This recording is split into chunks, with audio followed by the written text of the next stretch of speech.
Good morning. Can you hear me? I need a visual signal because I can't hear you for some reason.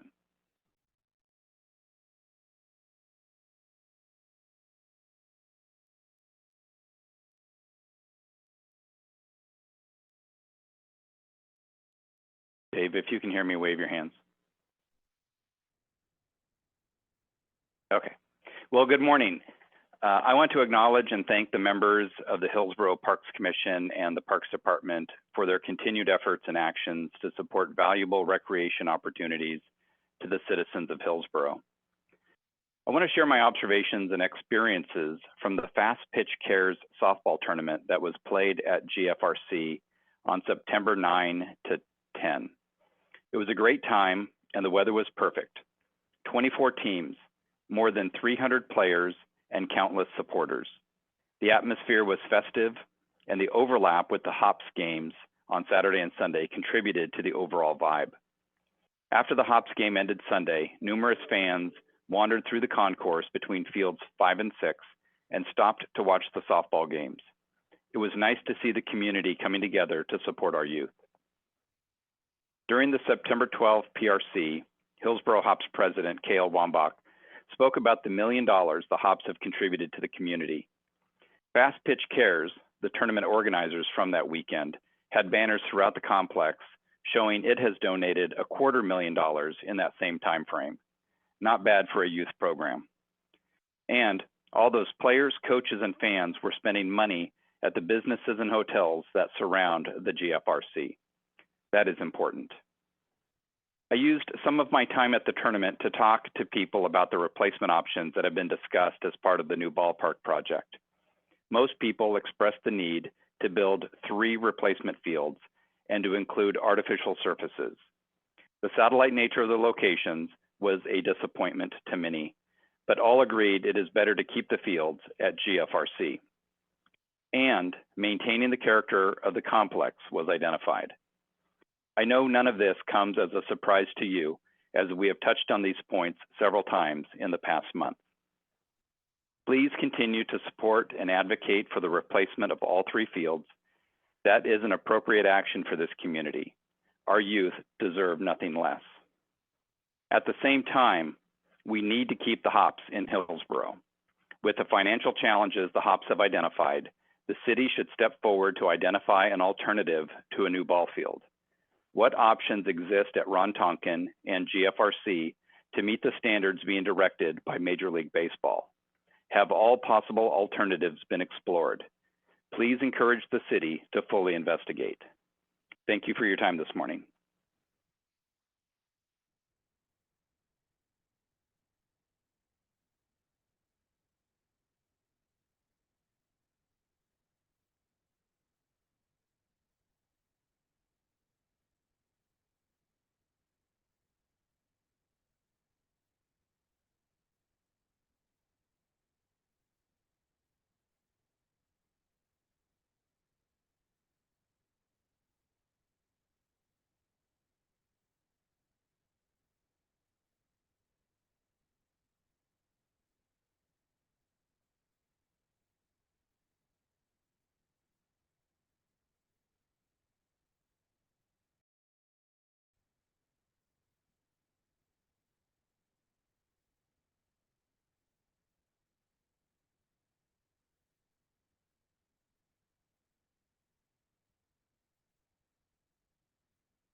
city. There's also more of a grassroots effort that this team really built and mastered, which is handing out, the rack cards and the posters, and then now this year the window cleans. So getting those out again to our nonprofit partners, but also local businesses and in our facilities. You probably saw as you walked in the Arts Month poster there. And there's also one of, I think, the most popular and favorite items is the coasters. So if you go to several of our watering holes around Hillsborough, including like Pizza Pizza, Aranco Tap House, is it at Hillsborough Bar and Grill too? Yeah, and several of our local watering hole establishments, you'll see the Arts Month coasters, again, which are very popular. This is also a unique partnership where we help push people to Tualatin Valley Create and their calendar of events. And we're able to filter by Hillsborough and then by the month as well. But so it's just a great opportunity to connect people to that larger network of events across Washington County. But yeah, so this is really just about, again, awareness and visibility of the arts, taking it up a notch for a month, because I think this team lives at a really high level where they're always pushing out amazing information. So just looking at, taking it up a notch if possible. And so that's where we're at with marketing and promotion for our Arts Month. Thanks, Amelia. So we'll kick it off with, is it Katrina that's starting? Okay, terrific. So, let me just mention, I am the performance event and marketing more about short. So I'm going to do about our performance season. So we kicked off our latest performance season on September 23rd. The performance I Grammy nominated for this musician guy Davis.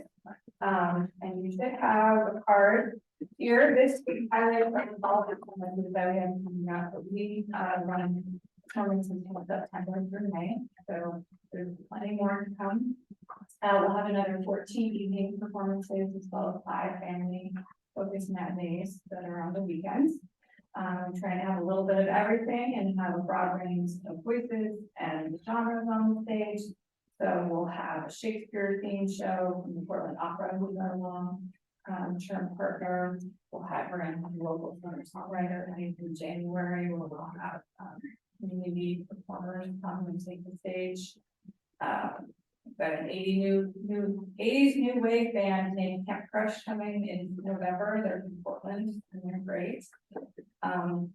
And some highlights for October, specifically during Arts Month, is we have a children's folk and puppetry duo, Red Yarn and Miss Jessie, on October 14th. They just bring a lot of energy and fun to the stage, and we'll have kids around the theater. And then on October 20th, we have local folks here, Renee Zaragoza. She's someone who really focuses on celebrating and bringing to light voices that were often left in the shadows. She's an Indigenous, Japanese, and heritage woman of color, and she's really focusing on social issues and empowerment, and really kind of, focusing on celebrating identity. So, on the 20th. Our season also includes 5 performances from our performance series grants recipients. So these are groups that are local that receive ticketing, marketing, production support. They come and bring their performers to our stage and do all of that piece of the work, and then they receive ticket revenue from the shows. So if they are based in Hillsborough and a nonprofit, then they get 100% of the revenue. If they are not a nonprofit, then they receive 80% and 20% goes to a local arts and culture nonprofit. So just last year, we had a little over $11,000 that went to our local performing groups from these grants. And then that's over 2,000 that went to community arts nonprofits. So it's a nice way for us to bring our local groups to the stage, and also putting an investment back in the family. Tickets are all online. And all the information are there on our website, which is on the card. So welcome and look forward to maybe having you all come to the show.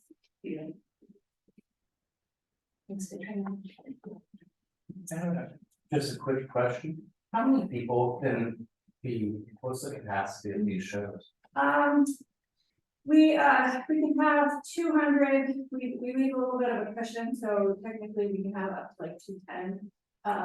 But we always leave a little bit of a cushion in case we need to have a combination where we need to remove some seating for wheelchairs. Oh, thanks. Great, thank you. That is Melissa Moore. And thank you for having me here. I'm just returning from vacation and this is a lovely way to enter. As it says, I work on our arts education and outreach program. So I'm first going to tell you a little bit about what we left with you this morning, this little art activity. Something we do sometimes with outreach programs is have small arts and crafts activities. Dave recently saw me at the El Grito event doing a very popular activity. This one is scratch bookmarks. And so I have a couple of samples here. Here's, I don't know how well you can see it at this distance, but a rainbowish tree. And this one says read and has a star, so you're reading star. So you're welcome to the scratching today. We're taking with you and share with somebody. Bars are pretty high on those. Do those. My arts schools are still in the second grade. That's right, it's great for everyone. We find that people get a great deal of enjoyment and satisfaction from doing art, whether they're going to be a professional level artist or not. So it's good to go. I did want to share with you a bit more about our education program. This fall, we offered 101 classes with spots available for 961 students. And last fall, for comparison, if you're a numbers kind of person, we offered 55 classes that compared to 101 this fall. And last fall, we had spots for 512 people compared to 961 this year. So significant growth in the program. On registration day this year, was the day that people can first register. 41% of our class spots filled by 10 a.m. Registration opened at 8 a.m. And 19 classes were completely full in the first 30 minutes. So there's a strong demand for art classes in our community, and we're happy to do our best to fill that. I have not been here recently, and so I am going to take just a tip to share with you some of the growth in our arts education program, again, diving into the numbers just a little bit, and then I'll talk about fun stuff. But in 2019, so our last full year of classes before COVID hit, which I believe was our highest numbers year, growing up to the point of 2019. We offered a total of 162 classes that year and had 868 people who registered for classes and had 116 people on wait lists saying, we want more, which was great. But we have been steadily growing the classes over the last couple of years since an obvious dip in 2020 and early in 2021. And so this current year, 2023, which has not finished, and we expect to have more people still registered. We are going from having in 2019, 162 classes. This year, we're doing 331.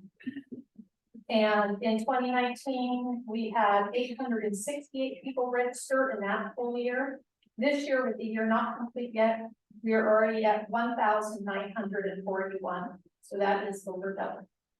And waitlists, we had 116 in 2019, and this year is 636. So that is to say, we need more classes. So anyway, I just want to share those good numbers with you all. But back to Arts Month, why we're wearing the scarf. In addition to our full lineup of classes, most of which kind of run on a weekly basis, we are offering additional one-day creative workshops. So people who don't have time to take a class all the time can look for an opportunity to do something at once. Coming up on October 14th, we're offering an beginning paper quilling class. For adults, we're offering Sing Rock Bounce, which is a class that an adult can do with an infant.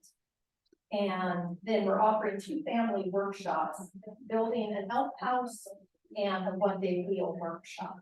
Some of those are full, but there's space in some, so if you're looking for an opportunity, you can still check out the website. And we also are doing some of the free community-based programming that Nancy referenced earlier. We are offering a veterans painting cohort. That's in collaboration with Washington County's Office of Aging, Disability, and Veteran Services. And we are doing Time Slips Music Project, which is a new project that is bringing in local musicians, training them on how to offer collaborative music experience for people who are living in adult foster care. And so that's actually happening later this morning. I'm popping back over to Walters to help with that. And then we're also offering the Memory Cafe, which has been an ongoing partnership with Washington County's Office of Aging, that is designed to do kind of gallery talks for people with memory loss. So it's using the art on the walls as an inspiration to bring up stories and memories from their past. So that is some of what is going on. And I'm gonna turn it back over to Nancy.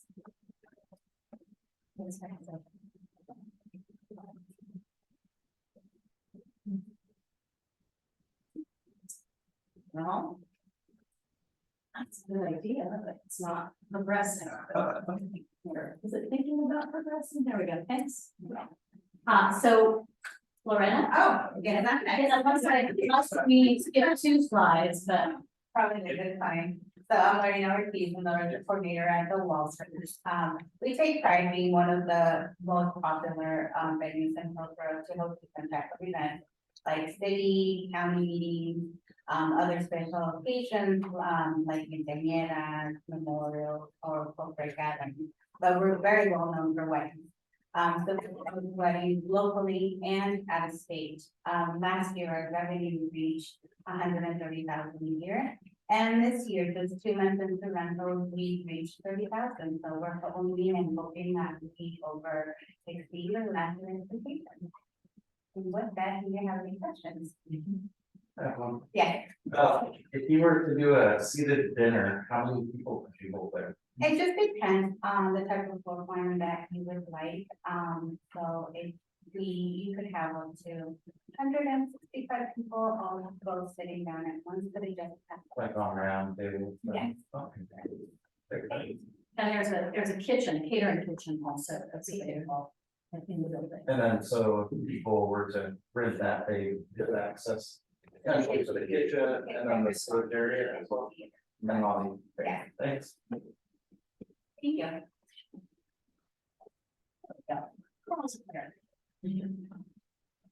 Morning, everyone.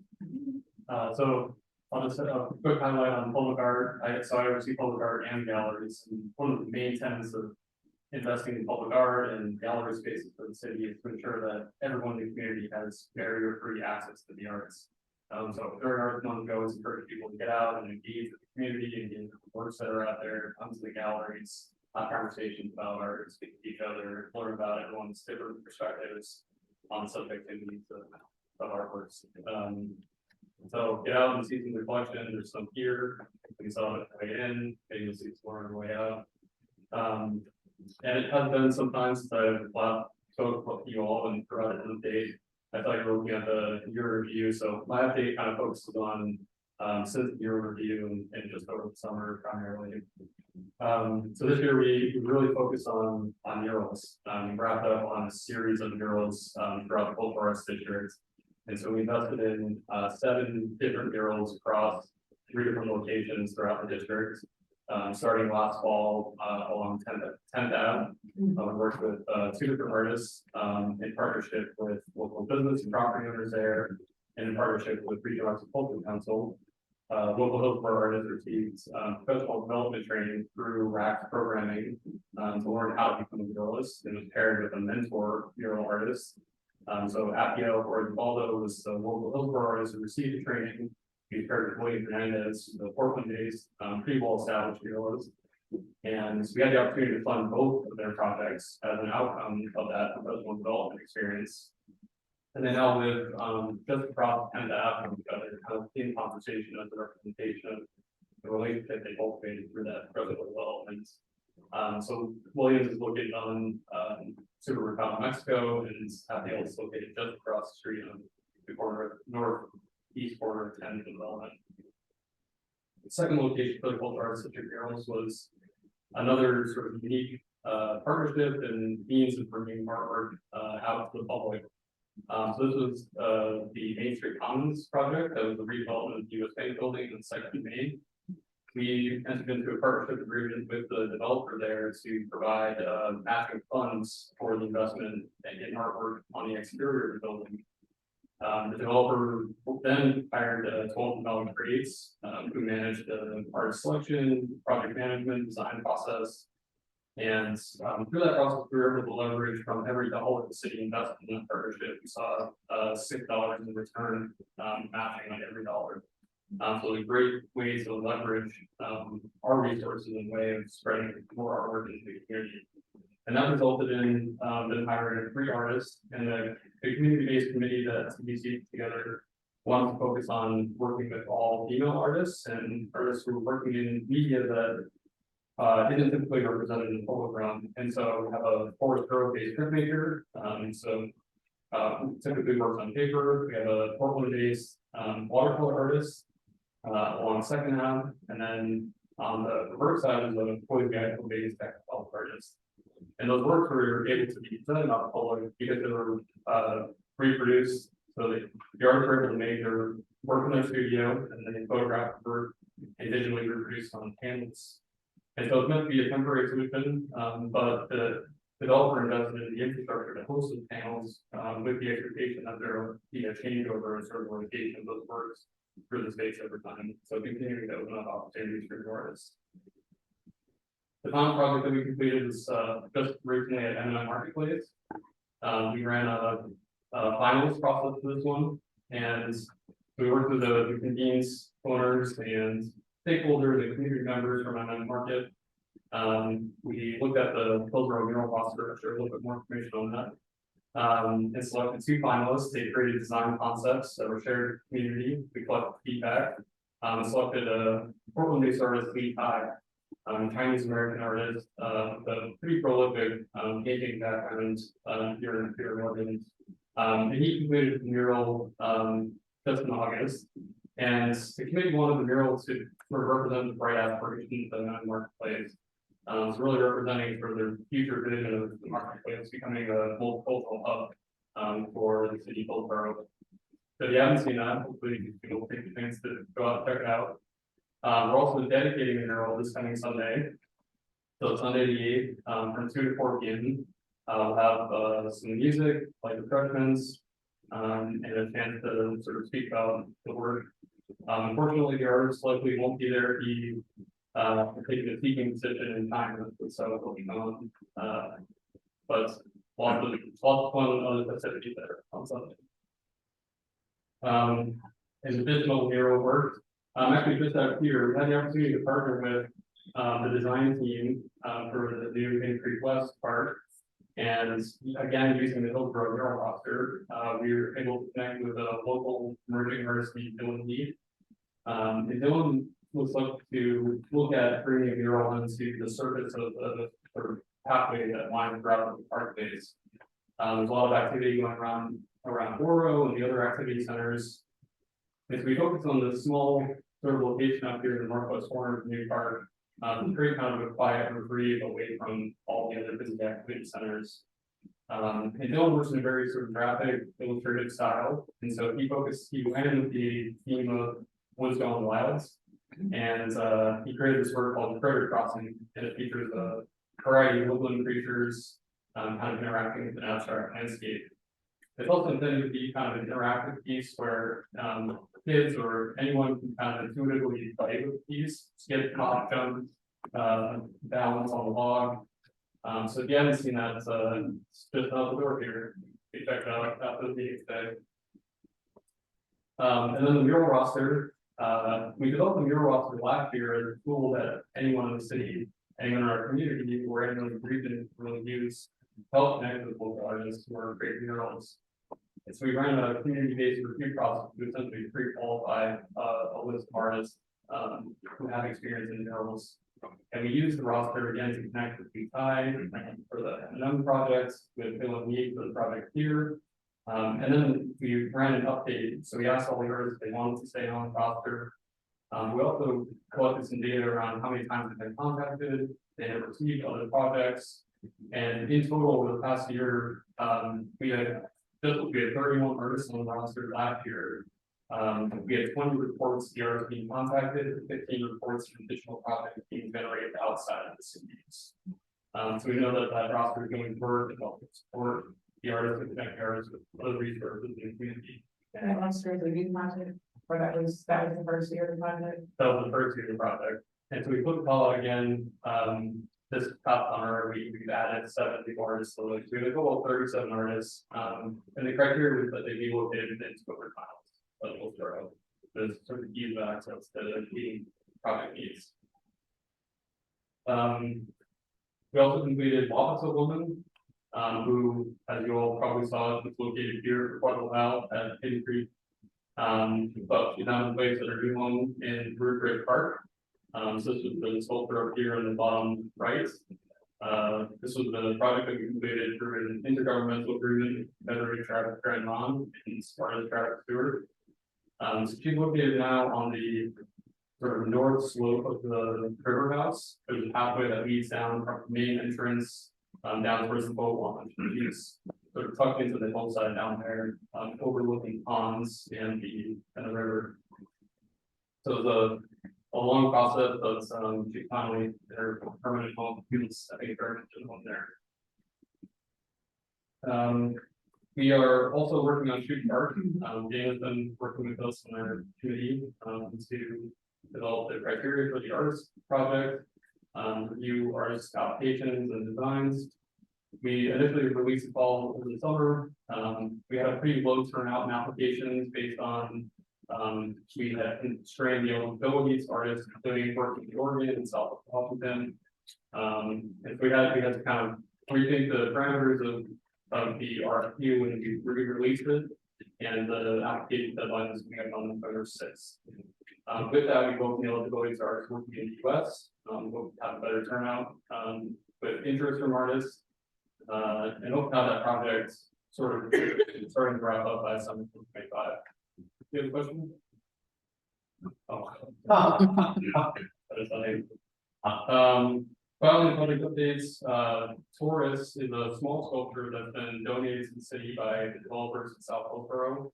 The new park space down there. It's a sort of 4.5 foot tall, cylindrical, mirror finished sculptural object. That's located at the center of the sort of main juncture of multiple pathways. I'll have a better update on that one coming up, but we've been sort of coordinating with the developers in South Hillsborough, so there's been more interest in investing in artwork in that space, and also in the potential for donations and growing the collection through donation needs. Couple maintenance projects. We worked with Lynn Adamo at the Shoot Library. The shoot papers out in the main entrance of the library and deteriorated for a number of years. And before we look at the potential of removing those, we worked with her to recreate one of each designs in the papers and put them on display on the interior of the library. So we've been able to kind of save the identity and a piece of that sort of community love piece of the library. So they're on display now near the reference into the library. The Burger family has been completed with its restoration efforts. The park maintenance team led by Jake Lee and his crew have taken on the skills required to restore those firefighting structures. They've created them, through town on Fourth of July parade. And we're actively working towards, recycling them. There's been a couple of things that we'll be into in terms of the original site out just outside Sharp. So we're making sure that the investment that we're gonna make in recycling them will help serve the longevity, of their lifespan, but also impact any other future changes to that phase. So they might not go back exactly where they Well, yeah, there's a possibility of that. For the gallery, we, over the past year, we featured work by over 70 artists in 11 exhibitions between the Walter Folk Art Center and the Civic Center. And we just put down a show of teaching artists at the Walters. So we try to find opportunities to support the artists that are teaching and working with us. And tonight, for Art Walk, we are opening a new show with 4 artists, mostly abstract paintings and photographs. Hopefully you'll have a chance to join us tonight. Jared will be on the ends. Our call tables and be there to chat with the community. And then coming up, in November, we're going to be hosting an ofrenda and a performance and by Waco Mycon for Beatles Muertos, along with a pop-up exhibit with one of their members. And then looking a little bit further out, we have a couple of December pop-ups coming up, so it's our artisan pop-up shop. Last year we had 47 vendors, over 650 people from the community came out for that event. We're expanding this year to host vendors up in the gallery. We're expanding our ability to support more vendors in the community and hopefully continue to grow the excitement around that effort. In tandem with that, we're also putting together a small work show. So December and January, we're going to do a 10 by 10 by 10 smaller artwork show, and it will be a sale off the wall for the small works. And we typically take a 30% commission on any sales that happen for our shows, but that 30% will go towards the overall community endowment funds to support the cultural nonprofits here in the community. And then looking forward real quick, we're working on a plan to update the public art master plan created in 2008, sort of reassessing the goals and implementation strategies. We're updating the policy and procedures for the program. We're working with community development and looking at how we're better serving the capacity for developers who want to invest in art and what that means through the land use application process. And looking at formalizing and making the Hero program a little bit more robust.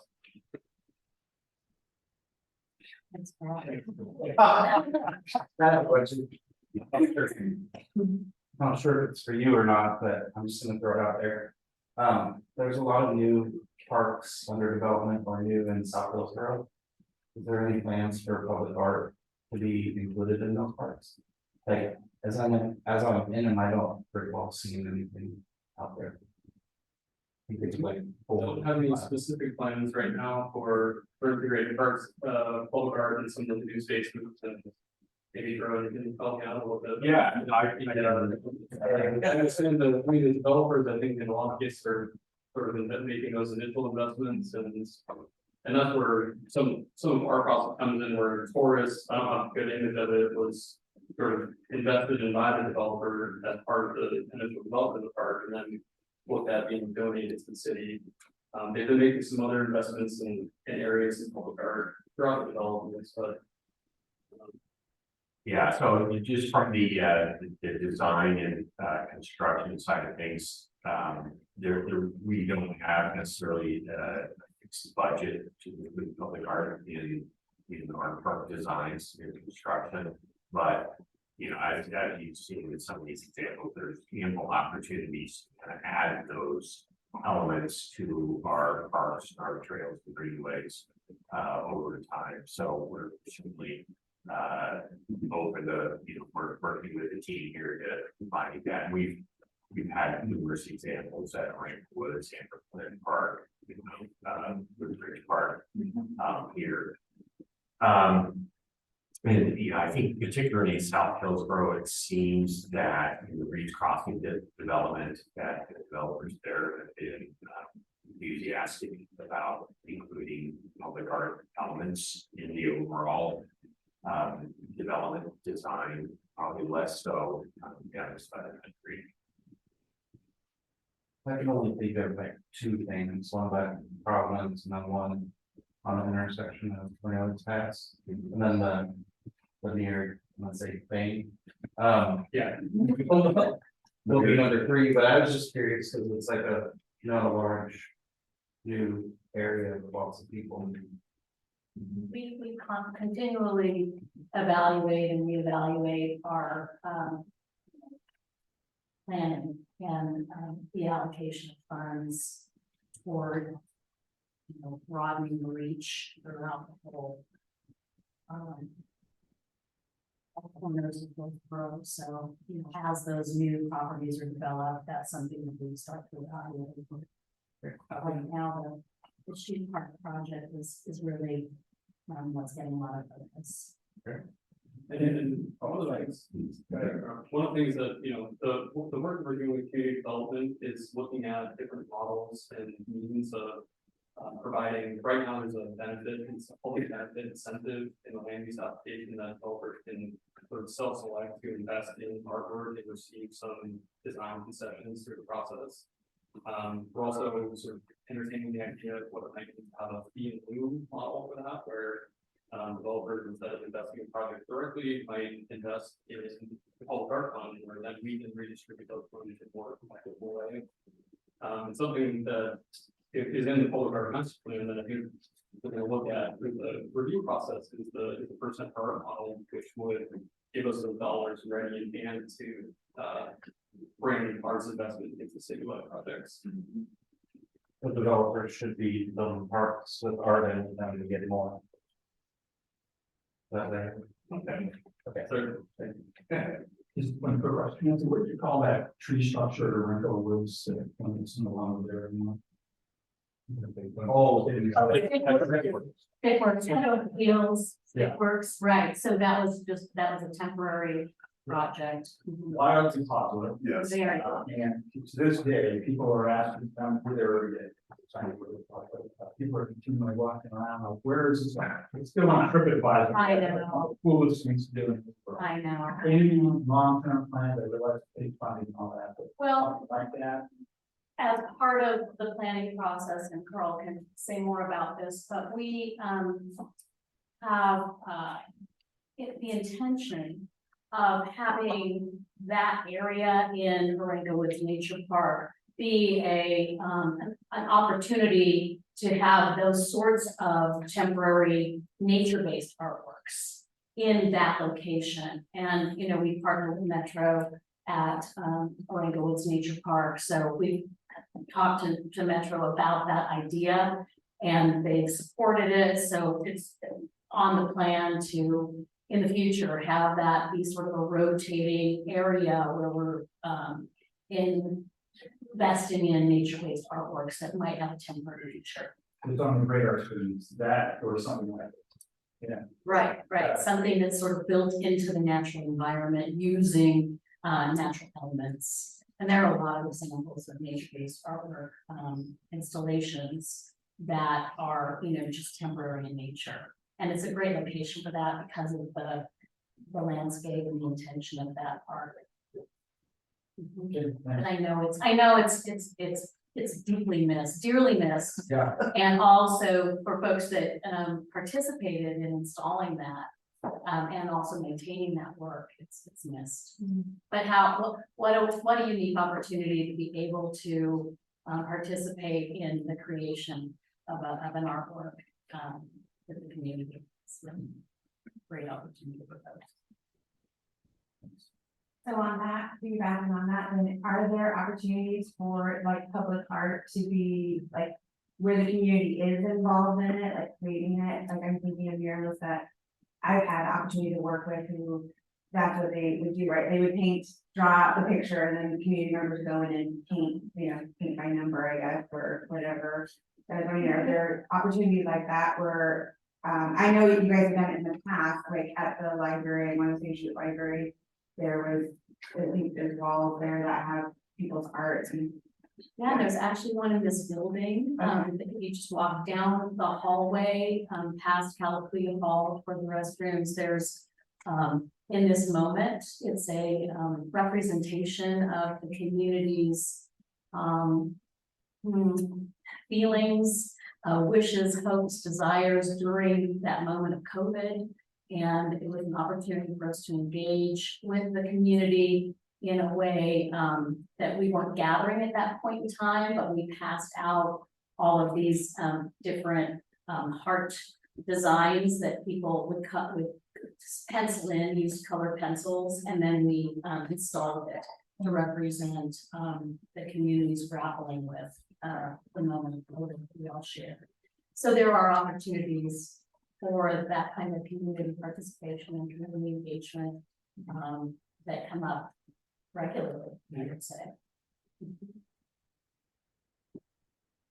Great, thank you. Thank you. Right?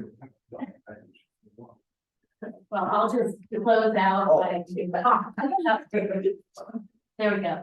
I'll just close out by saying, Michelle McCall Wallace, who's the Cultural Arts Program Manager, couldn't join us this morning, but she leads this incredible team of professionals. And I just want to thank all of you for bringing that update this morning and for the work that you do every day and even during October Arts. So thanks for what you do. Thank you. Yeah, correct. All right, and thanks for coming. Not in the bar for coordinated outfits when the different students. Well. Yeah. No. Yeah. That's what I'm saying. Oh, yes. Thanks for everybody coming today. I know it's like a really large investment in time to show up here, but really appreciate all your updates. Thank you. Thanks for having us.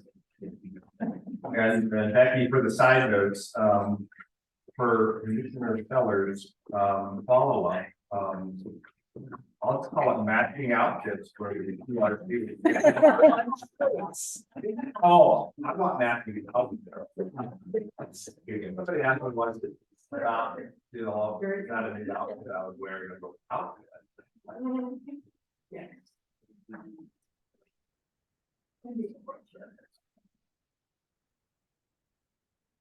Oh, yeah, that's a good idea. So, okay, yeah. Yeah, so kind of jumping around on the agenda, maybe we move to new business now and then finish out with read up to the Hawks Ballpark project status update. Yeah, that would be great. Thank you for that adjustment, and thank you for indulging us in the last agenda item addition. So we have a variety of grant programs that are offered through the state of Oregon, managed by the Parks Regulation. And the grants become available on a cyclical basis depending on funding source availability. So we recently learned about the Land and Water Conservation Fund grant program opening a really short window to submit a grant application. It's been a while since we submitted one of this program. What's unique about this program is it required a resolution from either the state or the state authorizing the insurance. That lets the grant agencies know that the elected officials supported within the grant application. So in looking at the very short grant window, we realized last week that in order to get the grant resolution on city council's agenda in time for the October 31st deadline, we needed to present it to the Parks and Recreation Commission today. So that's why we're here. The project that we're proposing is adding futsal courts at Dairy Creek Park, and it's as the staff report indicates, it's a project that we've had on our radar screen for at least 5 years. Dairy Creek Park has a number of amenities, as you saw in the aerial handout, but there's a lot of open space, in developable space remaining at Dairy Creek Park. We've had a number of challenges at Dairy Creek Park over the years, especially with homeless occupation of the park, not only during the day, but also with homeless camps, primarily down in the creek corridor. One effort that we undertook a few years ago was to introduce this golf course in Dairy Creek Park. And that work happened with a group of individuals who are this golf enthusiasts. And part of the impetus for that project was to try to introduce more positive activities into the park, and especially down near the creek where a lot of camps were established. And so the combination of the city becoming more active in managing the homeless activities in the park and introducing some positive activities help incrementally to make it more inviting to the public to back to the park. And so in some respects, this particular football court proposal is another element that we're proposing to add to continue to add positive activities in the area. We also don't have any official dedicated futsal courts in our system. We did add a multi-use court that is in the center. So right outside the west entrance here, or the east entrance here, there's a court that accommodates futsal, but also some things that we did have an opportunity to pursue a dedicated futsal court a number of years ago. It was a great program offered by the Portland Timbers, but we weren't successful. And so in many respects, this particular project with this funding source is an effort to fully fund the project. The project is included in the capital improvement plan. We do have staff who work with Hillsborough Soccer and Futsal Academy, and our hope is that if we're successful in constructing these courts, that through our programming staff and working in partnership with the futsal and soccer program that's kind of the academic market, we're able to provide programming at the futsal courts that provides not only lessons for kids, but then also the league play opportunities throughout the year at the dedicated futsal.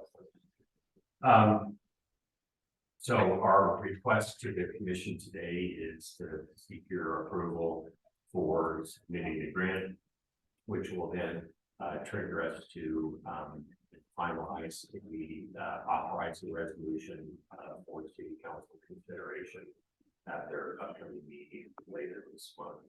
With that, I'm happy to answer any questions that you might have. Artificial turf or natural grass?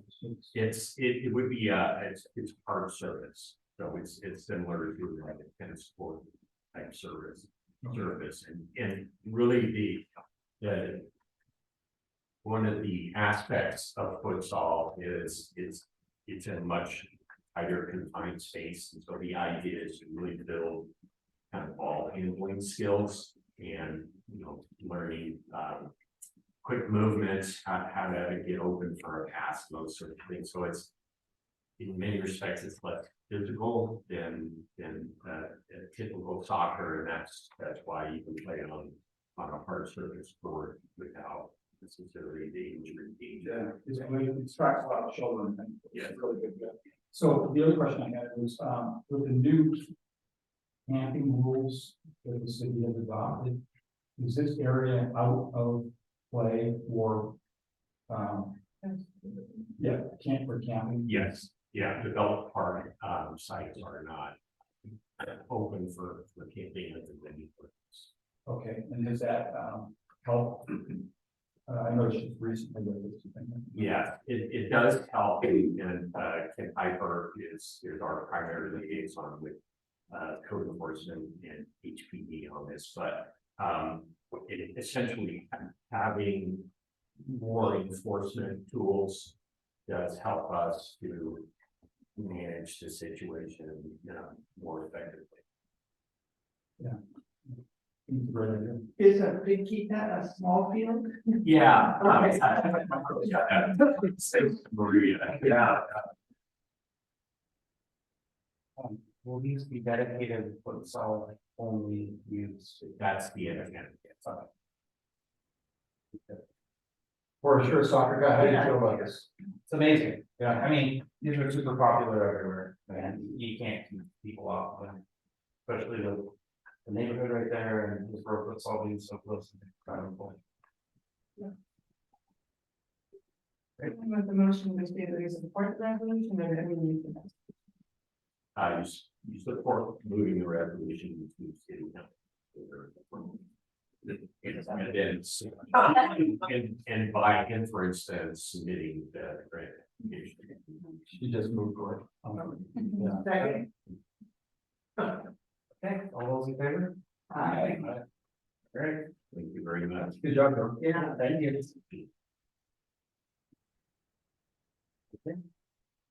Yeah, thank you, Jerome. Now let's hop back to. Yeah, there we go. Okay, well, we're gonna start by belated welcome to our guest today. And so you just sit on the history of a lot of questions in the back row the whole time, and not feel appropriate here, so. Suzanne is not only wearing the hat of finance director today, by the way, this is my homemade artwork sign. I should have, but a nice woman working IS taught me several years ago to just do those little circles at the end of all the lines, so I incorporated that, and I have displaced Sean Morgan. Suzanne is also wearing a hat of acting city manager. Not really. Come on, I really? get to sit at the dais and say nothing. Tonight, she's sitting at the dais, running the meeting, and things so crazy, she's got to handle it. City manager Robin Hammond, deputy city manager Ricky Parsley, and assistant city managers, Brooks are at the National League of Cities Conference in Austin, Texas, and they're on Friday, and I think they're back maybe starting tomorrow or Thursday. We have a city manager. She can act, she's the acting city manager. So. Not sure.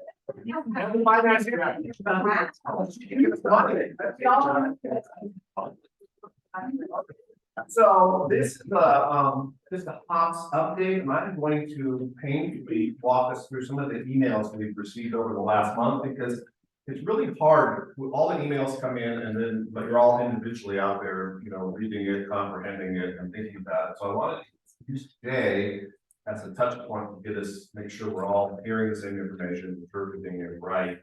And I'd like to start with a couple of reminders to your calendars. The first one being October 17th, City Council work session.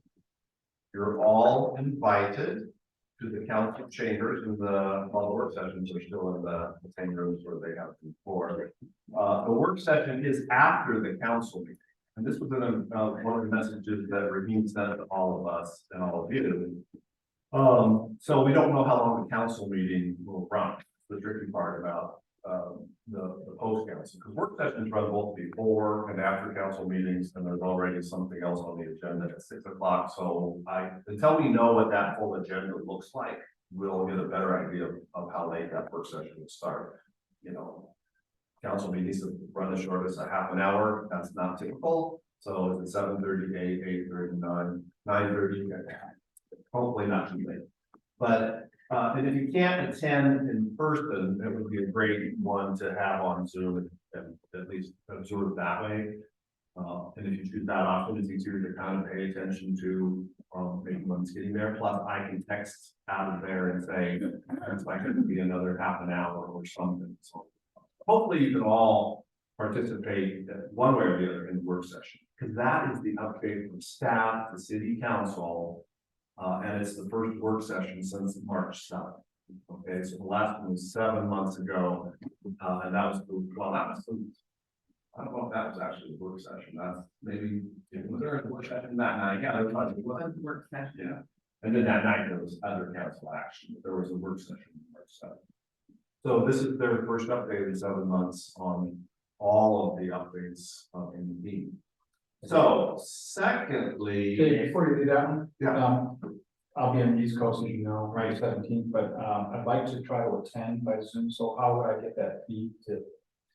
The feed is built into the agenda that is sent out as a packet to the council. I always actually just go in by account. I just go in and on Google, I just do Hillsborough City Council, pull up, and then I pull up the agenda for the date, and then I join Zoom. But Becky and I can also coordinate to just make sure you all have the Zoom information specific. Okay. And then, so the objective with this letter was that it be provided to the planning session, work session. So after I go through my updates, I know Forrest is going to talk about a letter from the commission, so I'll fly through this as fast as I can. The other thing I would like to just take a quick minute to do is have Jerome share the update on the planning and zoning hearing board, because you all got that email also, that went through a total of 3 meetings, and then there was an approval, and then there's, I think, through tomorrow, a deal option. So Jerome, any major, and Jerome got to be at the table, providing a report to the meeting too, and three. They were long meetings. So yeah, thanks, Dave. So the planning and zoning hearing board, after a lot of deliberation, a lot of discussion, did issue their notice of decision to approve the conditional use permit with conditions. So as Dave mentioned, that the appeal period runs out on 5th of October at 5 p.m. The decision was issued on September 20th. And if you're interested in seeing the report, we can certainly provide a copy to you. It's available on the city's website under the planning and zoning hearing board. But there were a number of issues that I think directly are of interest to the commission. There was a condition of approval that requires presentation of lot use report to city council prior to issuance of the grading and erosion control permit. So that would be the first permit to basically demolish the existing fields and start earthwork for construction. So the presentation of the loss of use report needs to happen prior to that. Yes, good question. Does the lots of use report, I apologize, I can't remember, does it have recommendations tied to it as well? Or is it just, and does it have? Yes, it had the staff, the initial staff recommendations for the 2 replacement fields. Great, thank you. There also was quite a bit of discussion about traffic and parking capacity. The current facility has a 7,000 spectator limit, so that would be across all of the fields within GFRC. The condition of approval kind of solidifies that spectator capacity number and limits it to no more than 36 times a year. Can you go past that number? If you do, then it requires would require a new permit or traffic impact analysis to show how the city in Knox would manage traffic and provide for this efficient parking capacity to accommodate anything beyond 7,000 spectators. There was also quite a bit of discussion about light and noise and other things, and all those were resolved in the process of the conditional use permit hearings and then some meetings between the hearings examiner, city attorney and staff to clarify the code language that was specific to those particular elements. So we'll see what happens with the appeal period, but and certainly the ones that the city council as well. Has there been any appeals filed yet? Not that I'm aware of. I think we will probably not know until we get to that deadline, but there's a chance it will get appealed, and so I believe our development this area will send out a communication to confirm or deny whether or not that appeal was filed. If one's filed, typically how long does it take to resolve? It would then if an appeal gets filed, it would get scheduled for an upcoming city council meeting, because the city council will decide the merits of the appeal. I think that's probably typically a 30 to 45 day lead time to get it scheduled for a city council meeting. You said the loss of use report includes the staff recommendation. Does it also include our recommendation? The report did not. If the Parks and Recreation Commission, obviously had a different recommendation, that would be kind of supplementary. But it would be included as a supplement? Yes, I think it's important for that to continue to be part of the final recommendation. And Rahina shared that, Rahina shared that with me, that there'll be both recommendations.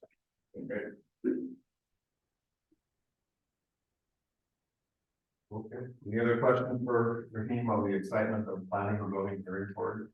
Oh, well, I have one more. So I was reading the appeal process. And am I correct that only like a few people can appeal it, like the people were registered? Yes, but you have to be a party of record in order to file the appeal. I was just asking, because I think there's only like 4 or 5 people that were that status or category. That's great. Okay, now I'm going to take us back, because this will answer a lot of the questions in the update, to an email thread that started September 16 from our very own Scheller, because it walks us through some questions and answers that are just updates. We're all on the same page. It really kind of starts with the September 12th meeting here with Mikhail shared his comments, and it has some of that in here for clarification. So just to do a quick flyover of this message, just identifying a lot of confusion at the Hops. They will leave Hillsborough if they can't build a new stadium, and then it's PRC's responsibility to help keep the Hops at Hillsborough, inform the public elected officials about options available to meet enough standards, and that you are a self-identified research nerd. And you did some reading and came across the 13-page PDR requirements. PRC needs to know which of these requirements we don't need in Ron Honk and how much it would cost. And then we've heard the number 15 million, et cetera. And we want to see all of the options so we can make informed recommendations to city council. And then of course, if we would like that as an agenda item. This is kind of that agenda item. Forrest weighed in that sounds great, and this is where I was clarifying. You said Hale said they are not leaving but would sell the team. But I went back and listened. I had so many versions of people remember. I started asking people, and every version was completely different, including like, what did he say? So I thought, okay, I'll just listen to that little snippet of audio. He said they would sell the team, and the new owners would have to move the team because the existing facility doesn't, is not sufficient. So that was the statement. So then Rahim weighed in with, we can bring this to the next PRC meeting about the remodel. Dave and I will work on this. Just a heads up, Rahim is out of town, which is today, and he would like to be there for this discussion, so we can work on timing of bringing this forward, and then he and I will work on that together. So if he's not here, that's if he wants to not have that conversation today. Morrison's, that's fine. That being said, oh, then you said, can you refresh my memory? What is the date the hops have to have an agreement in place or an updated plan? You said, I thought it was the end of September. And I chimed in with September 30th is the date. The hops need to be let MLB know their plan, and but we don't know what that answer was or is. I haven't heard it. Do you have any intel on that? I have not heard any. Yeah, so we don't have that information in the city that I know of. But it did, I referenced that, you know, the guaranteed maximum price is the driver for the, loan and the city council approval. That was originally scheduled for August, and it moved to November, and I believe it's moving again, and we will need to confirm that. So Raheem will have an update on that. The guaranteed maximum price is what Mortenson Construction will say, this is what the guarantee is that we can build the new stadium for. And that originally was in August, but it did get delayed in November, and I think it's moving a little bit again, and again, it's January. I think Raheem is the one that has the. So Raheem has been working with Mortenson to try to get an update, that hopefully provides a guaranteed maximum price earlier. We originally thought we were gonna get the guaranteed maximum price in August, that didn't happen, then it was getting delayed, out into the new year, and we are pushing now to get that, to hopefully, as early as December. So that's in, Raheem's wheelhouse. We're working with, like I said, Mortenson on that, so I can have more of an update. And Raheem will share all that update, I'm sure, at the October 17th, and then he's been good about sending all of us emails when he knows more. Don't have that data. Guaranteed maximum price from Mortenson is the trigger for, I believe, the ability for the loan and Barclays. Now, there may be other things that play with that. The lease agreement as well. And the lease agreement. So it's all tied together, and then there's no city council action about moving forward with the whole construction project until all those things are in place. So, I don't know whether that's December, January, whatever, that will be sorted out over the next few months. So what's the purpose of the work session on the 17th? Well, it is updating the city council on all of the issues with the project and I guess the preliminary agenda. So we'll go back through kind of history where we are, kind of update everybody on kind of the progress to date, the milestones and things that have gotten delayed. I'm actually looking at the draft PowerPoint right now. So there's quite a bit on just the history and how we got where we are. And then there'll be progress updates since March 7th. Talk about where we are with the design. Because the design has changed course multiple times based on the cost. So there'll be an update on that. We'll definitely be talking about the lost use and the recommendation coming out of both staff and Parks Commission. I don't have an outline, I just have a slide, so take me a minute to go through. And there'll be an update on the financing, that'll be me. Yeah, it's just kind of giving since Dave said, we haven't provided an update since March publicly with our city council, so this is an opportunity to kind of get them up to speed. Definitely talk about the gap in funding. We're still sitting on a $20 million gap to get to that $120 million project. So that's a huge piece that we're not underestimating, because that's a heavy lift for the hops, and they don't yet have a plan for that. So I'm not sure what they've indicated to the MLB. That was some questions about what they provided them on 9/30. I don't know what they've provided them. That's not something that they've given us. But as we all know, they're sitting on that gap funding problem, and it's not a gap that we're entertaining filling. So just being clear on that. Yeah, I think that's primarily it. Just kind of going. We'll probably give an update on the lease agreement and where we're at and actively negotiations. As we would expect, it's taking a long time. We're looking at various revenue scenarios, and also haven't had to proceed super fast because we have $20 million gap in the project. But as Dave mentioned, we will need any financing that the hops end up getting, the MLB needs to review and approve the lease agreement. They don't sign off on it, but they need to be comfortable with it, as does Barclays. So those are very important to the financing, getting initiated and taking, and actually occurring, as well as, of course, what is the actual project going to cost? That's that 65% sign on. That is kind of a big milestone to their financing efforts. Okay, thank you. This is time to ask questions, or would you rather just roll through it? Well, let me just do a few more, but don't lose question, because maybe it will all tie a little bit together. Just one question. Yeah, go ahead. On this gap, the $20 million gap that's going to be mentioned, yeah, that does not include loss of use, right? It does not. Right. Okay. So depending on one's view on it, the gap could actually be $50 million. Well, the lease agreement that we're working on, we're looking at revenue scenarios that would recapture the loss of use over time.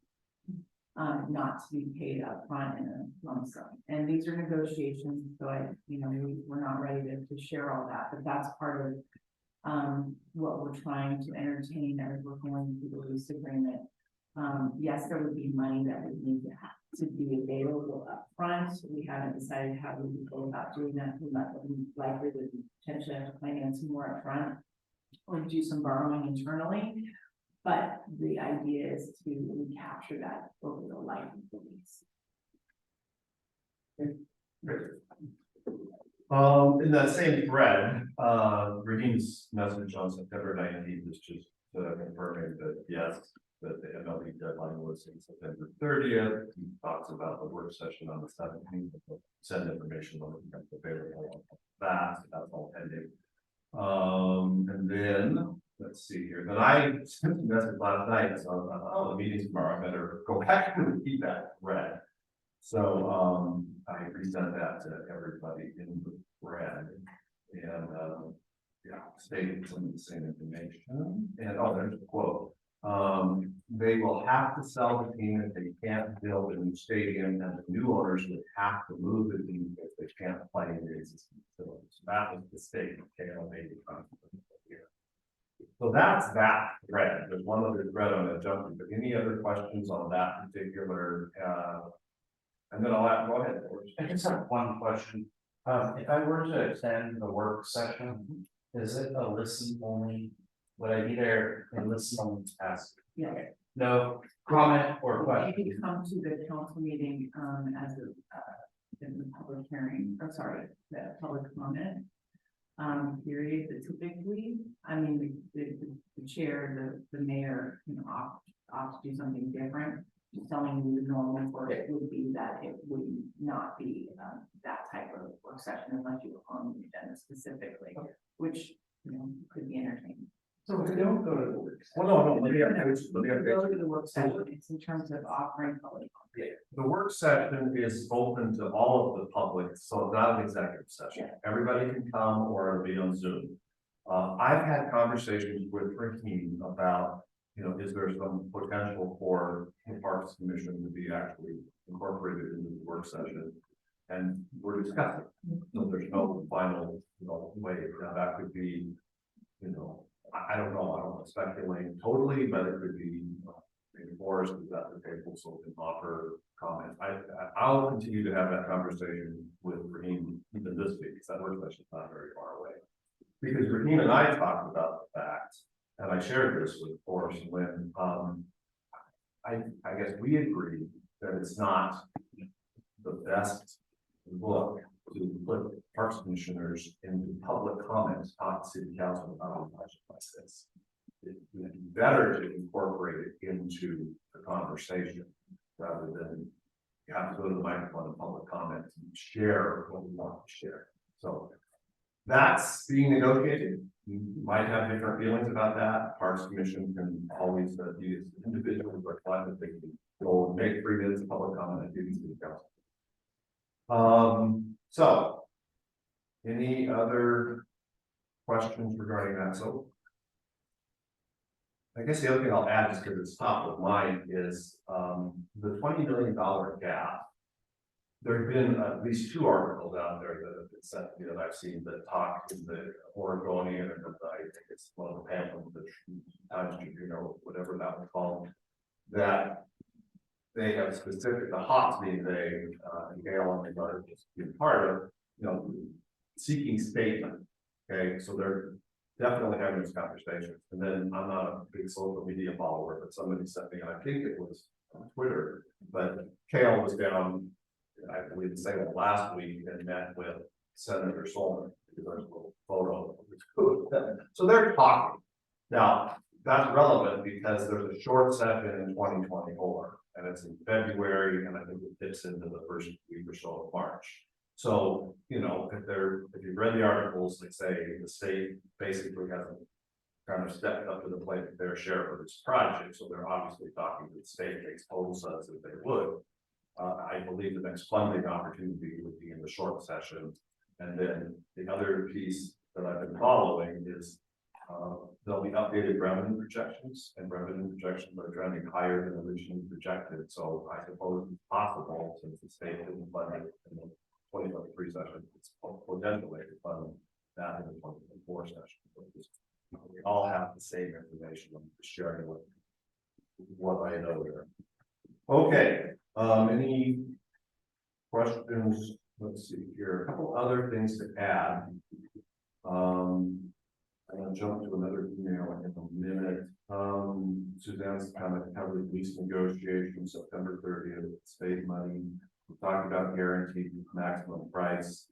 We talked a little bit about MLP standards, but we got a deeper conversation. Brigham wants to be part of that conversation. Permits are still pending on the project, which is part of the planning zone hearing work, all the work there. I think the other thing that we talked about a little bit is there was a posting on the website, and I think you see that, or at least heard of it. Northwest Nation Baseball, one of the main tournament providers, has already moved out. They've moved all of their operations, at least in 2024, into Vancouver. So that is, and I think you referenced that in your letter, in the report that Jerome and Kevin and Raheem, put together. In that report last year, this past year, well, 2023, but this past season, Northwest Nation paid us about $54,000 for the city, and so right now we have those open weekends. We'll have to try to fill those in other tournaments or other uses. It won't be easy to do with a main tournament like that, but just an update. There's 2 other big tournament providers. The other big one that offers multiple tournaments, 4 or 5 tournaments, I believe, is called West Coast Premier Baseball, youth baseball. They're on the bench.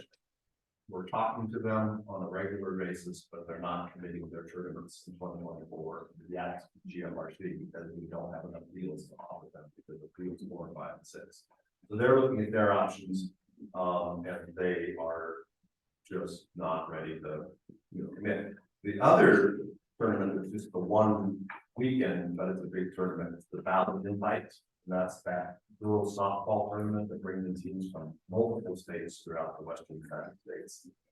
They are going to be still using GMRC in 2024, albeit with 3 less fields or hacks. So they're scrambling to find other locations to bridge the gap for a year or 2, because what we're doing right now is having conversations with them about a long-term agreement. So they know that we're going to try to build 2 or 3 new fields. They love Hillsborough, they love to stay home base here, so we're talking to them about a longer term contract, at least 5 or 10 or longer, and that way that we try to lock up that tournament for the long term. So that's the update with tournaments. Hey, real quick, who works on those contracts? Scott Rucker's team. So Scott's the lead with all of those conversations and negotiations with his staff. Okay, thank you. So, and then city council actions, Suzanne, again, I think the next action by city council, technically, so we have to extend the agreement with, Yeah. which is for the The interim cost allocation. Interim cost allocation agreement, that's the one they approved on March 7th. I believe, I don't have it sounds like you've got a chronological order of things, I do not, but yes, I think it probably was. Yeah. We had, I believe there was 2 iterations of that, so yes, we need to go back, we need to refresh that. We want to do an update in front of our city council prior to taking that back.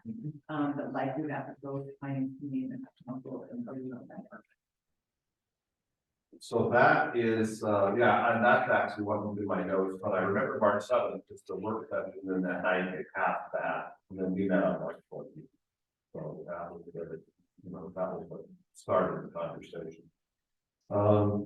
Let's see where. We're gonna have one more, and that is the September 11th email, or it started a little bit before that. But Raheem is addressing a HOPS article about bankruptcy standards, so just to kind of summarize those comments. So Raheem, and you are all on this, Raheem divorce. We looked at several options like the one you suggested before we shifted to the new build versus remodel. Now this part is important because this is why they're not looking at the minimum standards. So the project team did look at options to repurpose space in the current facility and then build a separate structure to house the balance of requirements. However, the issue they continued to run into was the revenue needed to support the capital expenditure. The expenditure to build that option to meet PDL requirements and generate the revenue needed to pay it back did not result in a financially viable project. The challenge has always been a balance between building the required PDL improvements while simultaneously building revenue generating improvements to support the capital expenditure. And then please let me know if you have any questions or need additional detail. So that's the conversation when we meet with Raheem, because that gets down to the, can Ron Automobile be renovated at what cost? But understanding that the HOPS have chosen not to want that option because it doesn't create all the revenue generating potential for the state. Okay, so you mean for having had to step out, but let me make sure I'm up Yeah. to speed. So the renovation or the new stadium business was because we could also have host concerts and venues and things like that that would generate revenue outside of the baseball. Yes, and events, right, concerts, events, etc. Yes, And so that was the part that made it financially viable. viable. Yeah. Okay, I'm up to speed. Yeah. But we never saw those initial numbers. The only number we have on those initial numbers is, I believe, actually, the number I believe is 16 million, and I think that's from 2021, but that has not been updated or scrubbed in terms of accuracy. So that's the number we. What I remember when this very first came up was the question of why renovating the stadium instead of, and that was the answer. We didn't get the numbers, we just got the idea that it was not Right. financially feasible. Okay. So that's kind of my updates. I'm just bringing these back to the emails we all have, but it's just good to sit in a room and hear it all together, ask the questions together. And unless there's other questions, I'll turn it back over to Forrest for whatever you want to do next. Great, there. Okay. Great, so is that all the updates on the? That's the updates that, yeah, planning, zoning, hearing board, lease negotiations, MLB requirements, state money, 20 million, overall updates. I listened to every minute of those planning, zoning, hearings, and it was hours long. Now I just had to say. Thank you.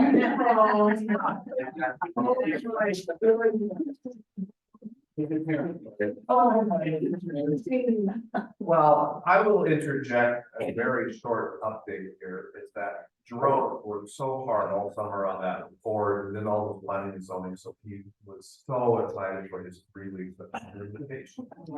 And on day 4, when he was up in Canada, he got a phone call from his youngest daughter who lives at home. And Jerome returned home one day before he spent the last 2.5 weeks working with contractors for the water damage that was caused when he was kind of dead. So he had not had a vacation. So it goes from writing the report to planning and zoning hearing reports to the vacation or months washed out. And so we're trying to find another time to send Jerome on vacation. Yeah, so thank you. Great, okay, so moving along, this is a letter that is in draft form, and I had missed an updated email. I had somebody like word crafting a little bit better than so I'm missing a couple things here, but this is really just want to chat and see if everybody how we're feeling about the overall tone and the bullet points, which really don't change here. I'd like to just kind of chat about it for a few. We're not voting on it by any means, but if it all looks acceptable, I'd like to get it to the work session. Added there as some recommendations from the PRC. So I sent it kind of late last night. I hope everybody was up at 1 a.m. reading it, or maybe at 6 a.m. reading it, or right now even. I think it really kind of captured a draft that Chris had been working on, and then just some various people, and we kind of mashed it all together into, I think, overall messaging that I like. So I know what everybody was thinking. Initial read. Like I said, there's a little bit more that I have to. I'll be able to do that later today. Probably get it back out. Maybe one more bullet point and a little bit more content. Yeah, I like all the points that are captured in the letter. I think, I would. This is probably not the avenue for this, but I would probably report it as in terms of here are the priorities we think. Priorities, actions, I would organize it differently. But I can.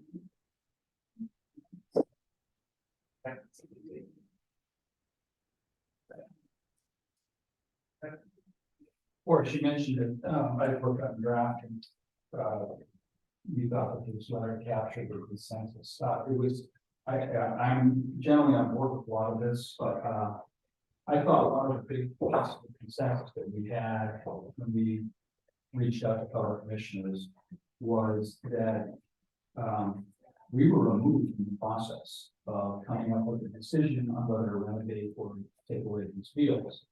And it was done very quickly, and it really is the core. We don't have a lot of actual authority to do it, but it seems to me, as I said over and over again, this is a lot. And, we can talk about the tone of it, but I, for one, would like to see something right out mentioned in this letter that does capture what I thought was the consensus when we did the polling in this commission, that we're not happy about how this came to us, and it put us on our heels. It put everybody on their heels to do all this work. It should have been done, in my opinion, well before a decision was made, apparently in the thick of the night, to transfer from one idea to the next. And so what would be the point of that other than making me go better about typing up? To me, it's about getting the information to the decision makers. And Beach Base knows about it because I told it in my meeting that I'm really wondering why this happened the way it did. And I think putting in the letter, make sure it gets to the decision makers, and also maybe puts the flag for the future into the ground of when you have other decisions coming the way that's going to affect the business that we're responsible for discussing and deciding and authorizing and manage it. Please let us know in a timely way. It gives us the ability to have a say, because otherwise, why are we here? Just a rubber stamp, or maybe your voice to be heard when somebody really wants to be heard. So I would recommend that we insert language, and you talk about the tone all you want, but I think the point should be made that we're not happy how this changes. And I'm not opposed to that, I like all points that are made here, I'm not opposed to adding a couple of sentences in that top paragraph, I would agree, and the reason I agree is because we didn't even get a response from the last letter that we sent to the city council. I think if we had had a response there, we might feel a little different right now, but because we didn't get a response, I agree, I think add a couple of sentences of very strong language saying that would be Would it be acceptable to me. acceptable to you if we sent the first letter and maybe just referenced it here, keeping the tone of this letter, about supporting the hops and coming to a solution? So recapping the first letter where we addressed all that in the initial letter. See, Okay, how about I get that back? I'll get a copy back to everybody of that one. And then, but the language that I showed you, to at least you two, captures, and again, you don't like the tone, change the tone. But the point is, that decision deprived us of the ability to advise the council, which is our reason for it. And so, it needs to be direct, in my opinion, that can be said professionally, with courtesy, but it needs to be said. The question is, did we already say it? we Did have, we already say that in the first letter? we have. You have the letter? Yeah, I'll get a copy out to you guys. I don't have it, but yeah, I'll work on that. This afternoon. You gotta go find, I got the drafts. But if we're sending a new letter, we're merely referencing something that's, that said before that was not responded to. It's not to me to do it. If this is going to be our position on the current state of affairs, on the full POPs issue, it needs to be said. Incorporate our next. Yeah, well, or repeat it if it's already in there. I don't know how. I don't know what. I'll get you a copy. I personally like the idea of like what Dana had said, referencing the initial one when we attached to this letter. And this is a follow-up in reference to these items that we've identified, and then here's our recommendations moving forward. How about I get the letter? Yeah. I prefer the sentence to whatever level of extent, I prefer something said about it. You want to incorporate by reference, that's fine, but I think something should be said. Re-emphasizing this is a big one. And he talks about the future. Maybe. Why are we volunteering to advise the city on issues that will not be brought in before a decision is made? I think it's important. So what other issues are out there in the future that are going to fall in that vein? Maybe by putting a letter like this, people realize that the view is to by the city, giving information on one time, but. Great.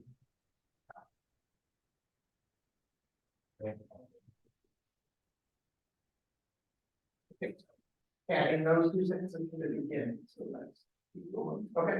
Yeah, we'll get, I'll get a copy of that initial letter out to everybody, just relook at all that.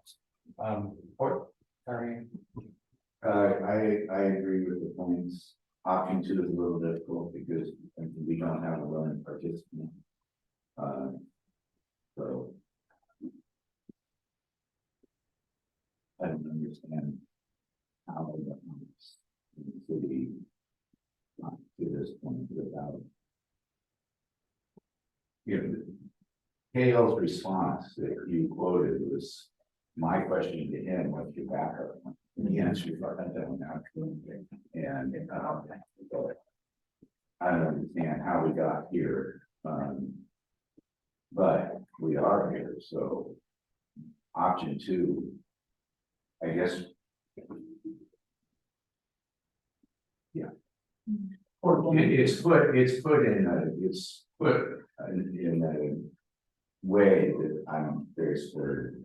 I think we should send this. I think that the city council probably doesn't know a lot of this, and they may by the end of the working session know this, but This is a very good synthesis of a lot of. The way I look at Kale's comments, what I agree with them is if they don't have the funding, they're gonna sell the team. Okay, to me, where it comes into play there is that he say the new owner has to move the team because we can't be. Well, let's keep the new owner, and I don't want the McMurrays to sell the team. I want the McMurrays to own the hops, keep the hops, they're thrown out of the pig. I just want to protect the single A baseball in Hillsborough. And if the McMurrays and their ownership group do decide to sell the team, let's not make it that they have to leave, because so at that point, then what's the Parks and Recreation Commission's role to say, hey, let's get that stadium up to speed and keep single A baseball. So to give on that, I think somewhat to Court's point. I feel like the sands are shifting day by day on what this whole thing is going to cost. And whether it's an all or nothing approach and they're really gonna leave or not. If it's, we're getting recent information that for about $20 million-ish. Ron Tonkin Field could be renovated on the minimum MLB standards. Is that an accurate statement that some people care? Yes. Okay, is that true? And if it's true, why is everybody so on board with this all or nothing $160 million field stadium and the removal of our fields with another $30 million? Why is everybody so wedded to this? If the $30 million, if that figure that I just mentioned is a real fund, is that being lost in these discussions that if they just not have, like, we don't care what it's going to cost for RTF or everybody, we just don't want it. That we're the momentum is in negotiations. Is the difference in that scenario, who would pay that $20 million? I think part of it has to do with, and you heard this from Beach, the fact that, oh, we can build a concert venue. And I think back to that March 7th, those early meetings when the city kept saying, think big, and I didn't know what they were talking about. Then when this plan came out for an amphitheater, a concert venue related to the 2035 plan, all of a sudden, click, it all made sense to me what they were thinking. Well, if we're going to have an amphitheater, as proposed by the 2035, then all of a sudden, arts and culture people should have been involved in that decision. The community should have been involved in that decision. That's a whole nother issue, but I think that's where they were coming from. And to add to that, and add another point to this letter down below our concerns, is what we heard yesterday. Providence Park is now going to be a major concert venue, working with Live Nation, starting concerts next year, bringing in groups like the Foo Fighters. We're going to be able to compete with that.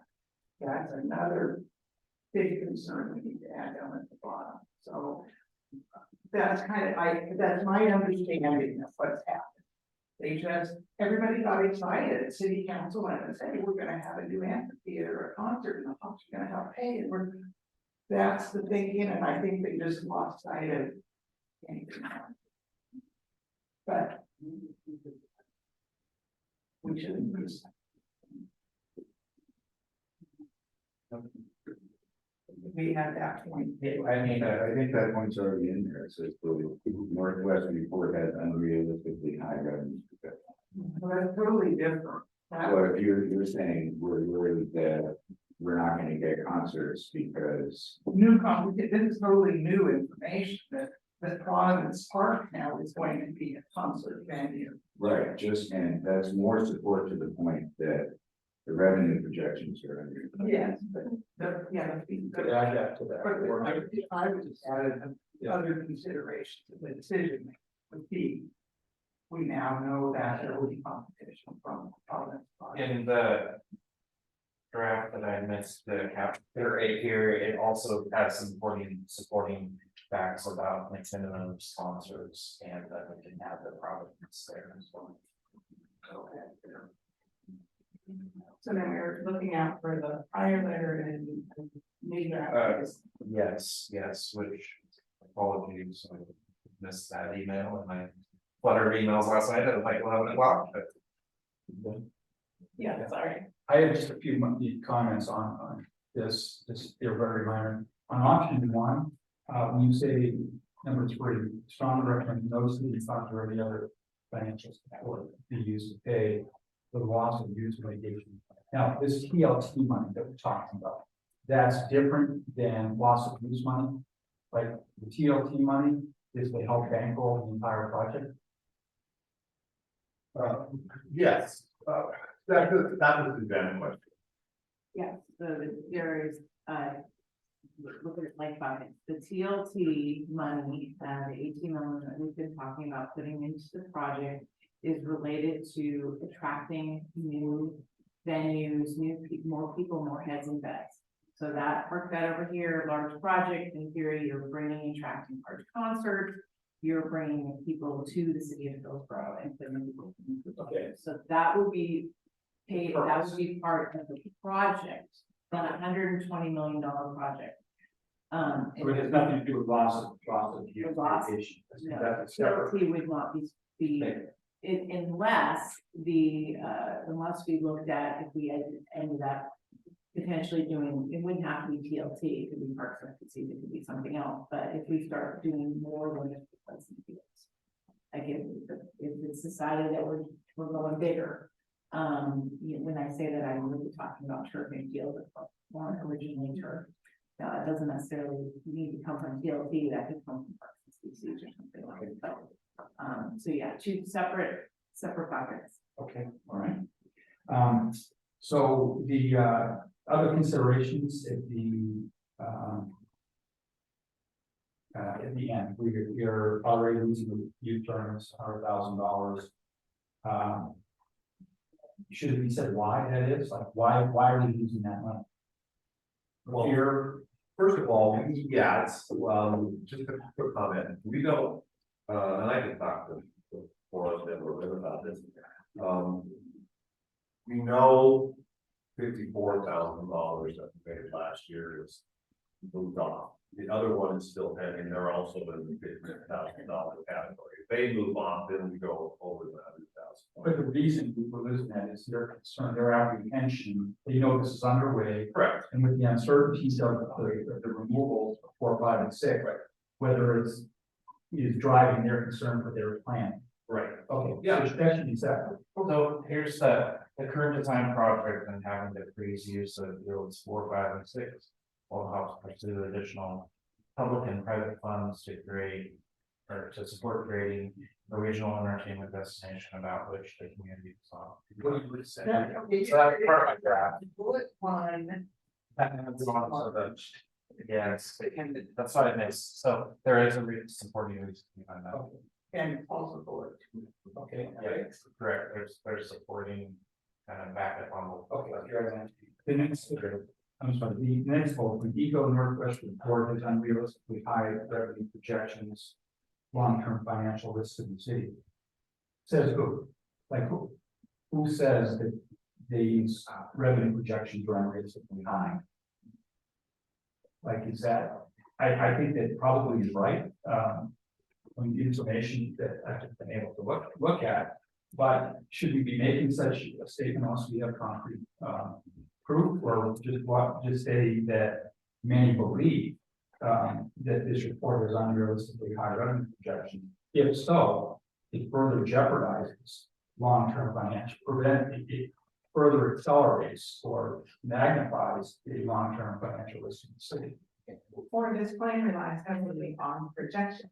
Okay, if we did, what didn't make it onto this, added in that. So was that done to this then last night? Like, is that? That's the email what I missed that I didn't include here. It was a little bit of wordsmithing, and so that will, Okay. that's what I'll get there. We'll include based on current attendance figures, and then also referencing make minimums, concerts, which were referenced in that report, and then adding something about Providence. We said, well, yeah, only one other venue, Edgefield, was used for comparison in the study, and the new ballpark will not have the same draw and amenities. We believe the study is dangerously inaccurate. Why? Because of that, because of the comparables. Feel they were comparable. Okay, the main point is that if you're relying on this information that has unrealistically high revenue projections, that's very, very bad, because that's the part of the platform that you're dealing with here. And evaluating the risk of this whole project, you're accepting information that is unvalid or, way too rosy for reasons you talked about, maybe last night in Providence Park, or MLB comes to Portland, and there are various things that can be said about that. And if that's the main point, is that you're relying on this report, which may not be reliable. But better concern, yeah. Maybe it's some unrealistically high, some supported revenue. Yeah, I mean, just, I don't care what it says, it's just that there is a concern that the reliance on this, even on the report, may be unjustifiable for various reasons, and so it prevents further risk for long-term financial project in the city.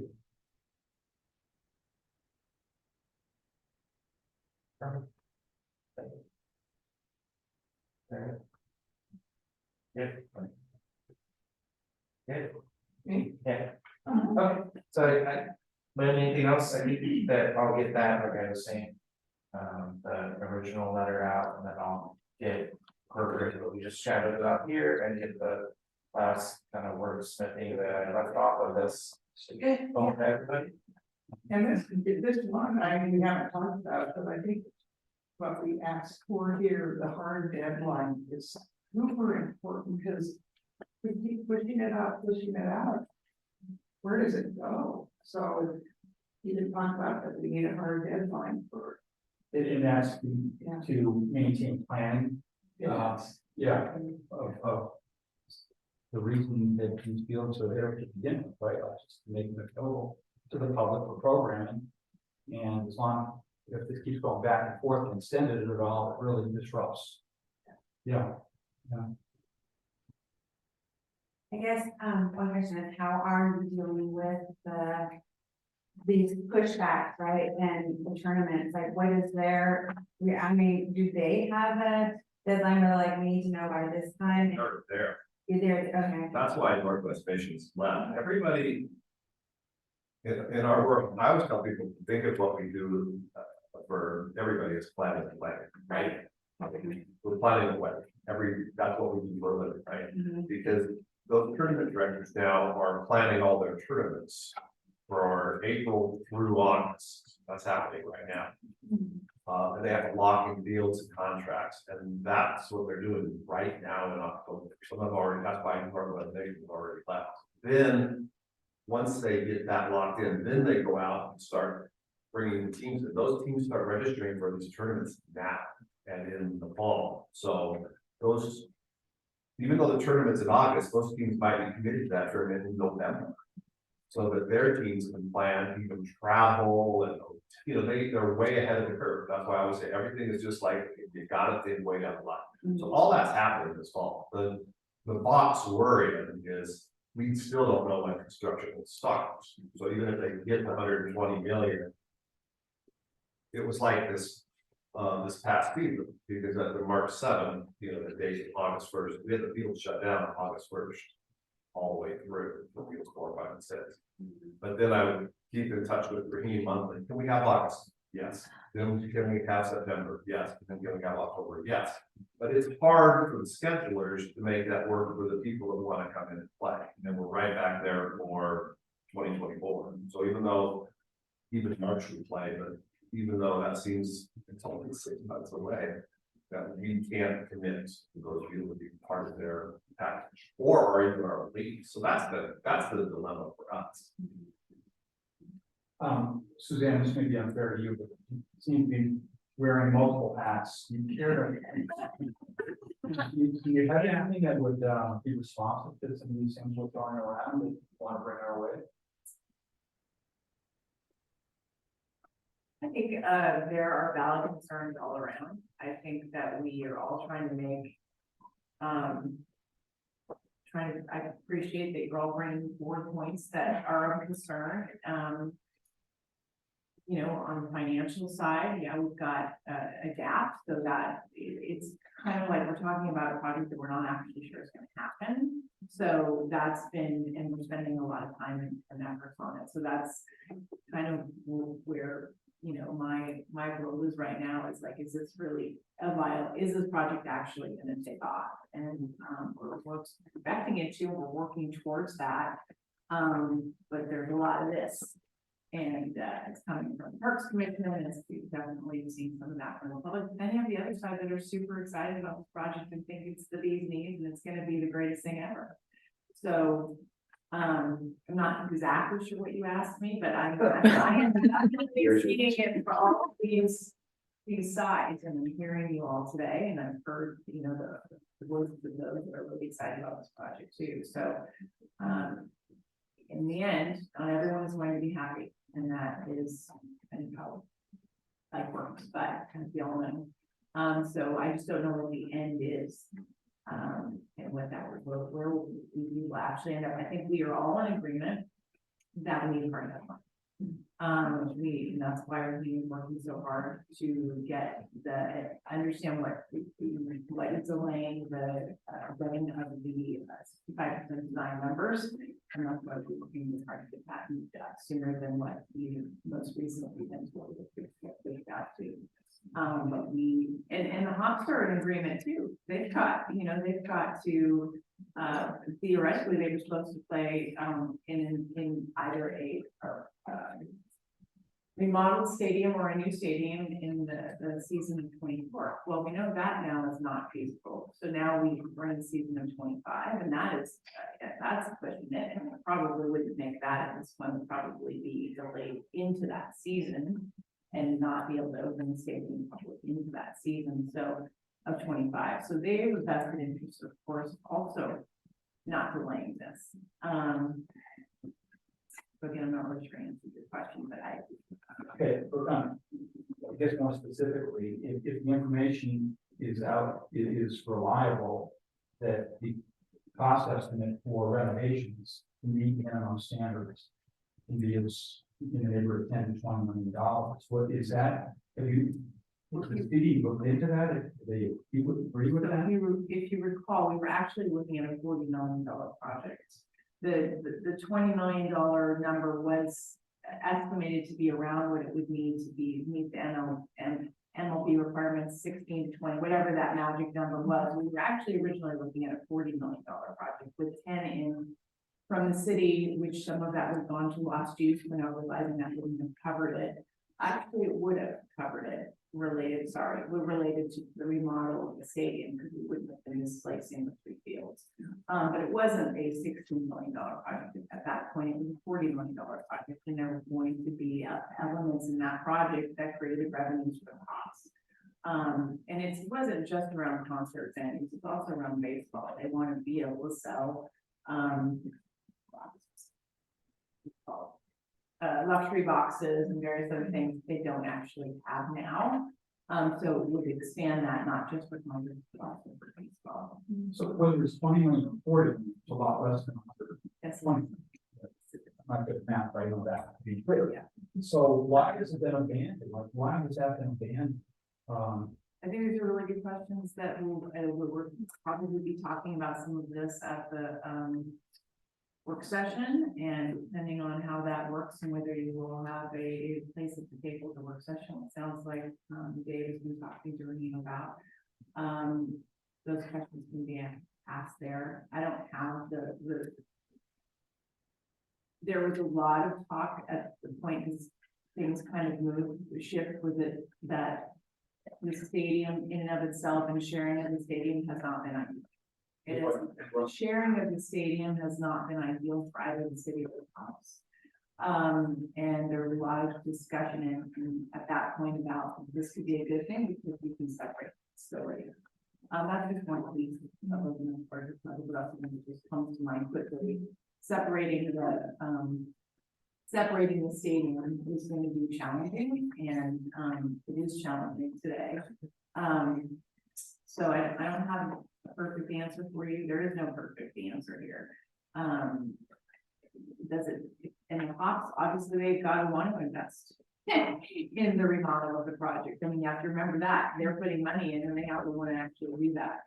And they've indicated strongly that they want to, invest in a new stadium. Yeah, it feels like a smaller amount, and things, we wonder, like, people really think on hard work, is this true, but it has to be this or else. And I think the striking is, if you get these numbers, they're accurate, but there's not really good information being exchanged in that kind of way.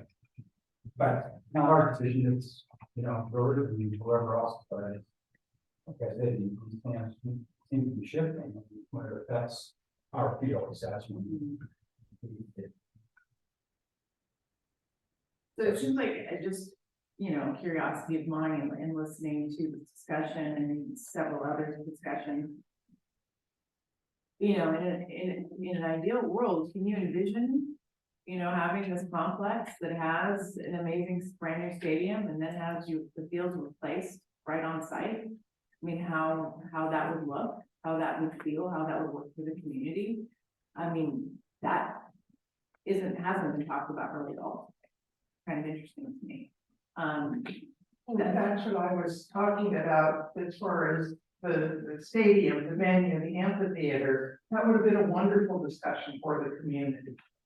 And I guess we were cut out of it. I can envision it. I would locate it there. I would not locate an amphitheater there. So I can envision it, yes. But again, we weren't engaged in that discussion. Right, but the city wasn't talking about it. The city itself was not talking about investing in an amphitheater. So it wasn't going to be city funding that's going to be going towards the amphitheater. Yeah, maybe some TLT, but to a small extent, it's an $120 million project. It's the cost that are putting in the majority.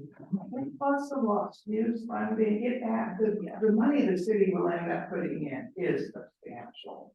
So to sell it as we're not putting any money in, seems disingenuous a little bit. And maybe we still have all the information, we cannot have. What you said a few minutes ago, I never heard before, so, which was that it started at 20 million and then it was 40 million. No, that was what we led with, early on. The project was, we had talked about a $40 million project with 10 coming from TLT, 30 million that the city would invest on behalf of the Hawks in terms of bonding it, and then they would pay us back over time through the lease agreement. But that project didn't get very far in terms of what the Hawks had envisioned, in terms of revenue generating, in terms of things that could be, I don't talk about eventful like you do. I don't use the correct words. Okay. And you can blame but it didn't come to us. And so now that I'm hearing, we're beginning to piece together the progression of things, but like Chris said, all of a sudden it took a 180-degree turn and yeah, we were kind of. And you might have not said no, city might be used, but that was certainly what I understand to be PR that rolled out of this in the early days. What a win-win situation. We can get this shiny new object and it would not be on the TLT money without spending or jeopardizing any city money. That's what I heard. Not from you, but it's part of the rollout of this thing. And then it's created a momentum of its own. Here we are. So TLT, as you know, maybe you don't apologize for being, assuming something, but we've built a lot of hotels in the city of Hillsborough, over the last 10 years. I don't know the exact number, but that growth in hotels has been significant. So if you have heard that or thinking that that's maybe how it was portrayed, it's because there was a law passed in 2003 that requires all new transient lodging taxes that were passed after a certain date, I believe it was September of 2003, don't quote me on that. 70% of those taxes have to be used for attracting tourism within a 50-mile radius or beyond a 50-mile radius. And I can get the exact language if you like that. So that isn't money that we could necessarily spend on other things. I understand that we could spend it on certain types of cultural arts things, but you do have to be able to also say that you're attracting people from over 50 miles away, because you do that same thing. So that really isn't money that we have available, 70% of it for other things. What we used it initially on, we passed this, our own tax. So the county has a tax and we have a tax that we layered on top of it. That is 3%. That 3% tax we didn't have until I think it was 2017. We went into it talking about various uses of it. It ended up being used initially for $8 million contribution to the event center. That's basically taken up that 70% until about now. And then that 70% has to be anchored towards something else, and this is what we've been anchoring it towards. So the assumption has been made that people will travel more than 50 miles to come see a hospital, and that's part of the concert. Okay, concert I can see, but I don't see people traveling 50 miles to come see a hospital. Yes, but again, not my decision. But so the 18 million would be the city's commitment to this. It's just everything. It seems like it's going to be potentially a lot more than that, especially if you're talking about lots of views, because even if it's reimbursed with these projected revenues, it's taxpayer money that they're going to be used for the same. And wow, has that really been debated? People are ready to accept that. And if I'm on the Parks and Rec Commission, I don't want to think I have a say in that, because we really do not. Yeah. Right. So do you all know how this building has been paid for that we're putting in today? No. So this building was paid for and is currently being paid for, it was not with FCC. So the city has found, is using strategic investment program funding to fund all the debt service on this building, so not a single penny of FCC's is on this building, which is something that I think gets kind of lost. We have done a really good job supporting our parks for various things outside of these park FCC. This would have been a very eligible project for that, but we chose to use other funding. And this is an amazing venue. Yeah. Not a single dollar of FCC into it. But if you look at the aquatics. Down the road. I don't know way to tell that we are opposed to our cost and negative to the stadium necessarily. We just want all the information. And to share our recommendations, so. Do your Contentious, but. court back motion. To adjourn the meeting. Okay. Yeah. Motion, meeting adjourned. Yeah.